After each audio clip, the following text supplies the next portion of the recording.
Give you this right here, a live look at Clearwater Beach right now as we speak, right? Not a lot of company out there because, you know what, it's fall time. And Bobby D, you mentioned cold and you get Floridians' attention big time. Yeah, well, today's a beach day. Tomorrow's a beach.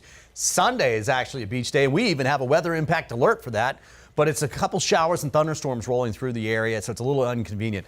And that's the exact reason why we do it, because you want to go to the beach when it's 80s in November, right? But just keep in mind, especially later in the day, in the early evening hours after 6 p.m., we have a cold front coming through, and that's going to bring some showers and thunderstorms with it. So weather impact alert for Sunday. That's your heads up that some storms will be coming through. So don't forget rain gear if you are headed to the game. I think the game actually looks better now, the Bucs game, but we still have that chance. Don't forget you can also get that 10 Tampa Bay Plus streaming app.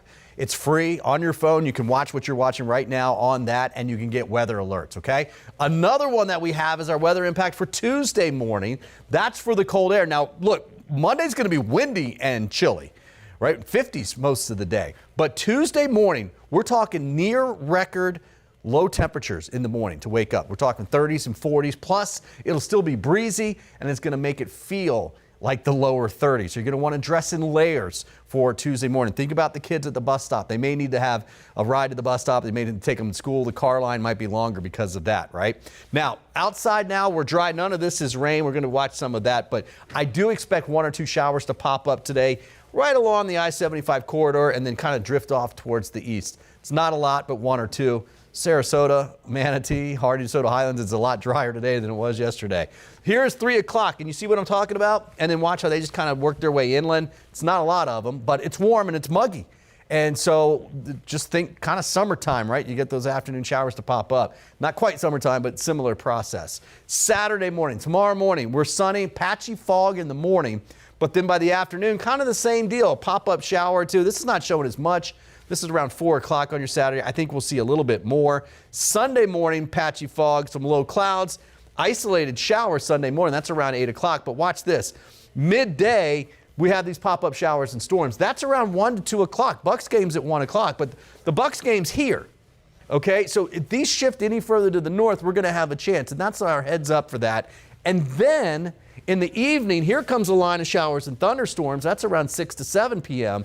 That's with the actual front pushing through, and then behind that comes that chilly air for Monday and Tuesday. And Wednesday afternoon, we'll start the warm-up. So here's the rain chance. It's not a lot tomorrow. It's about 30%, 30 to 40% for tomorrow, especially along and south of I-4, especially south of there. Monday, I think we stay dry. Can't rule out a sprinkle right at the coast for those low clouds that'll be blowing in with that cooler air, but then drier, much, much drier air works its way in. Look at these dew points dropping. That's the humidity level. High today and tomorrow. That's through Sunday. And then Monday, bottom drops out 17 for that is chapstick weather out there, right? Your lips are going to dry out. 81's average for this time of the year, 84. I know what you're going to say, Frank. I hear you over there. Chapstick and lotion. 60 ashy, right? 65 on Monday and Tuesday. That 65 on Monday is probably in the morning. Most of the day, I think, is spent in the 50s. 63 on Tuesday is in the afternoon. Wednesday morning's cold. In fact, look at the morning temperatures. These are the wake-up temperatures. Tuesday morning's 35 to 45, depending on exactly where you are. 45 on Wednesday, and we continue that warm-up. So it's typical here in Florida. We get a cold snap. It doesn't last long. This is cold for this time of the year. The record low temperature Tuesday morning is 40. We're about 43 to 45 is our forecast, so we'll be watching it for you. Stay tuned over the weekend. Again, small chance for any strong storms. It's just a few of them coming through in the evening hours Sunday. Bobby D getting you together, making sure you are not ashy. Thank you, sir. You can catch in-depth forecasts from our weather team throughout the day, only on 10 Tampa Bay Plus. That is our free app available to download on any of the streaming devices. Go ahead and check out our meteorologist live every morning, 11:30 and afternoons 4:30. We'll be right back.